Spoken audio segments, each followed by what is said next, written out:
Welcome back to Buford Pusser, the other story. When we left off with the last installment about Kirksey Nix, we had learned about the death of Harry Bennett, a Biloxi gambler and a person who had connections with the Dixie Mafia. Harry Bennett was found shot to death in front of his Biloxi apartment. Bennett was set to testify against two other crime figures. Bennett never made it to court. Bennett's death was not unexpected at this time, as Kirksey Nix was suspected of two murders in the recent months. The higher profile case was that of Pauline Pusser, the wife of Sheriff Buford Pusser. Bennett was set to testify against Kirksey Nix and another Dixie Mafia individual in the gypsy camp murder of Margie George. Nix needed him to go away. This was at an odd time for Nix because it appeared to many that he was trying to go straight. He and his wife Sandra had just moved to Biloxi a few months before, and Sandra was a photographer. She'd set up shop there and was making good money. The investigation into the death of Pauline Pusser went stale. The TBI had no information, no evidence on which to arrest Nix, and he was beginning to think he was in the clear. About that time, however, there was a conference in Dallas. Law enforcement officers had gathered together to see what they could do about this band of traveling criminals. That this group was given a name, Dixie Mafia. Rex Armistead was the man that gave the Dixie Mafia their name, and after that, the name seemed to stick, as law enforcement officers from all over the Southeast were reporting crimes by the Dixie Mafia. Well, up until this point, the Dixie Mafia had not been considered organized, so giving them the name Dixie Mafia made them sound like any other crime family. Now that they had been branded as the Dixie Mafia, it brought a lot of unwanted attention to them. They even called Kirksey Nix a leader of the Dixie Mafia, something that he disagreed with. I was newsworthy and noteworthy. Different police departments realized if they threw me in it, leader, this, that, they were going to get more publicity, and then they were going to have a higher need for funding for organized crime. Gee, is that a coincidence? Now, in 1970, Kirksey was behind bars in a Georgia State Penitentiary serving time for a bribery charge, and he was trying to avoid being called up on murder charges in the death of Margie George. Even though he was in prison, he was still being accused of planning a major heist in Dallas. Newly appointed Police Chief Frank Dyson has hardly had time to get his administration in office and his battle on crime underway when being hit by what has been described as one of the biggest burglaries in Texas history. Dallas police still aren't sure when the burglary occurred, although they believe it was sometime Sunday night. They do know the thieves cleaned out the safe and escaped with about 70 trays of gems, one stone valued at $48,000.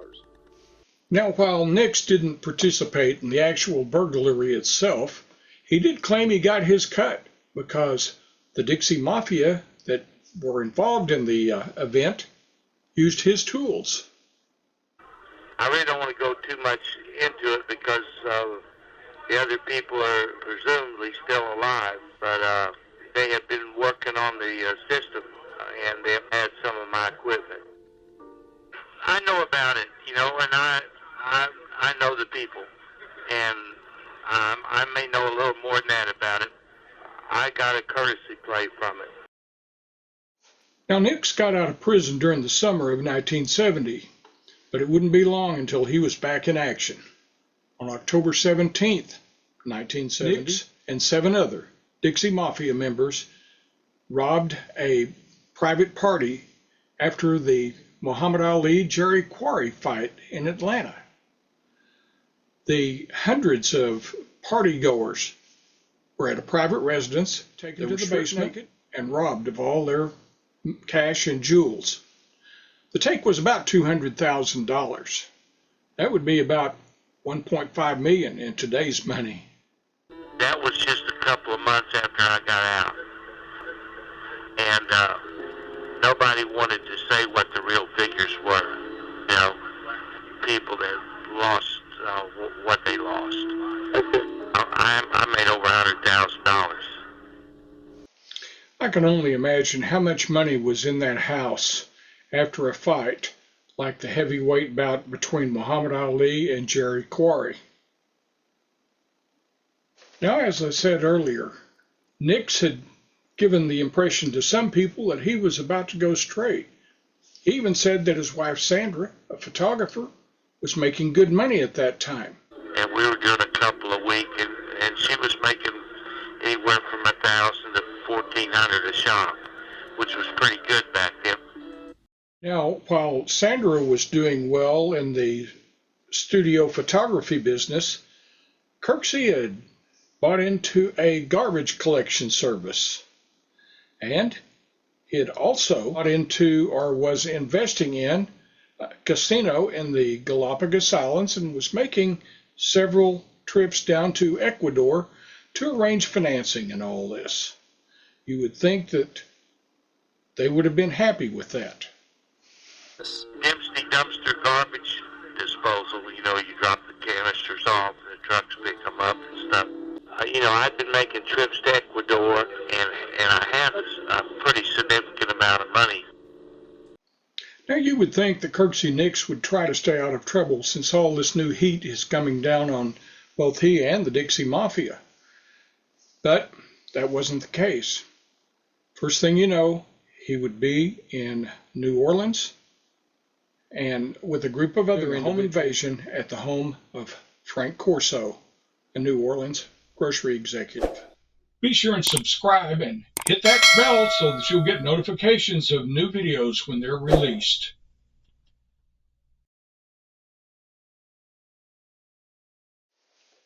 It's now 1972. According to Kirksey Nix, things were going well for he and Sandra. Both had businesses of their own and they were making money. So it's a mystery to me about what drew him back to the dark side of life. It's a Saturday, along about midnight, right before Easter Sunday. Mrs. Corso has gone downstairs to get some medications that she had forgotten to take earlier. And while she was down there, out the window, she could see movement, and she realized something was about to happen. She shouted upstairs to her husband Frank, and he retrieved his gun while she made her way up to the bedroom. Nix and his friends used a hydraulic jack to open the back door, came in, went upstairs, and by this time, Frank Corso was out in the hallway outside his bedroom. Shots were exchanged. He was hit in the stomach 5 times, but not before that he got Kirksey in the stomach once. Now, while Kirksey's friends were trying to help him out to the car, Mrs. Corso had picked up Frank's gun, and Kirksey aimed back at her, tried to fire, but the gun jammed, probably saving her life. Kirksey was loaded into a car and they made their escape, but not before leaving the gun behind, along with a bag of tools that they had forgotten on the patio. Nix and his friends made their escape in a blue 1967 Ford Mustang. They went to one of the others' apartments to take care of Nix, as they knew that police would probably be checking local hospitals for a gunshot victim. And indeed, New Orleans detective Fred Williams was on the job. In addition to checking all the hospitals, we put out teletypes all over for any gunshot wound, anything like that. Fred called all the hospitals locally trying to find if anybody showed up, and we found nothing. Having little success with checking hospitals, they soon turned to checking airports. And with this, they finally got a break. And then when he checked Lakefront Airport, they learned that there was a plane there and that some people had been there, male and female. One looked like he was hurt. They were carrying him into the plane and they flew out and they were going to Dallas. So that's when he made the call and Dallas police began checking it. It seems as the teletype that they sent out worked miracles. It wouldn't be long before they would hear from the Dallas Police Department. And Fred got a call from Dallas, said, hey, we had a guy over here with a gunshot wound. It's Kirksey Nix. Now that they have Nix in custody, information began to develop quickly. Investigators soon learned that it was Travis Butch Stallcup that had flown Nix to Dallas. When they interviewed Stallcup, they learned that Dixie Mafia member Stanley the Creeper Cook was on the plane with Nix. Now, shortly after arriving in Dallas, investigators would interview Stallcup, who told them that upon arrival in Dallas, he had taken Nix to the residence where Stallcup himself lived. He tried to take care of Nix, but he soon realized that the wound was far too serious for him to deal with, so he made the decision to take Nix to the hospital, which eventually led to his arrest. Now, while in Dallas, the New Orleans detectives wanted to get as much evidence against Nix as they could. That included the bullet that remained inside Nix's stomach. They wanted it removed, but Nix protested, and the doctors in Dallas sided with Nix, saying that removing it could have an adverse effect on his health. At this point, detectives decided that they would settle for an X-ray, and that X-ray showed that the caliber of the bullet was a .32, the same type of round that Frank Corso used in his gun. Back in New Orleans, the FBI had developed information from a Mississippi confidential informant regarding the accomplices that Nix had in the murder of Frank Corso. This led to a whole lot more information and evidence coming forth.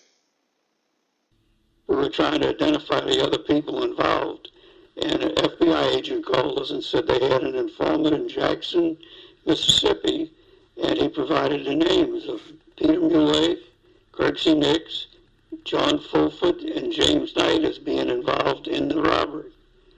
And as a result, we began starting to look for them. Now, with the information gained from the interviews with these subjects, things began to fall in place as they were able to locate the apartment where Nix was taken shortly after he was shot. This would yield a lot of evidence. When we got to the apartment, we found all the blood-soaked clothes and sheets and everything where they had treated Kirksey before they took him off to the airport. And that's where we found Knight and Fulford. Of course, these men would all be arrested, and when arraigned, they would all plead not guilty. Things changed, however, when the getaway driver, James Knight, became a state's witness, and this caused Kirksey Nix Sr. to join the New Orleans defense team. Things were not going well for Kirksey in this case. The district attorney was seeking the death penalty, and media attention was really big. So much so that the defense attorney asked for a change of venue, so the case was moved to Lafayette, about 150 miles from New Orleans. Now, prior to and during the murder trial, the Corso family was provided with protection by local authorities. They didn't want the same thing to happen to them that had happened to so many other witnesses that had gone up against the Dixie Mafia. As the trial began, one of Corso's daughters identified Nix and Ulay as being the two men who had murdered her father. Making matters even worse, James Knight, the getaway driver, and Corso's wife corroborated the daughter's testimony. Knight was able to identify the gun that police had recovered as belonging to Nix, as well as stating that he had seen Nix in the apartment where the bloodied clothes and bedding were found. Nix's father, who had always been such a great defense attorney, was baffled. He had nothing to work with here. His son was going to be convicted. Now, of course, in typical Nix fashion, he would plead his innocence, saying that he was with his wife at the time of the Corso murder. Now, when he was asked about the wound to his own stomach, he would blame Mike Flamiglietti, another Dixie Mafia member.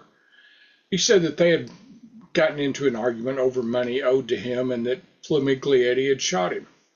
Of course, Flamiglietti couldn't counter this because he had actually been killed in a gun battle with Cleveland police the summer before.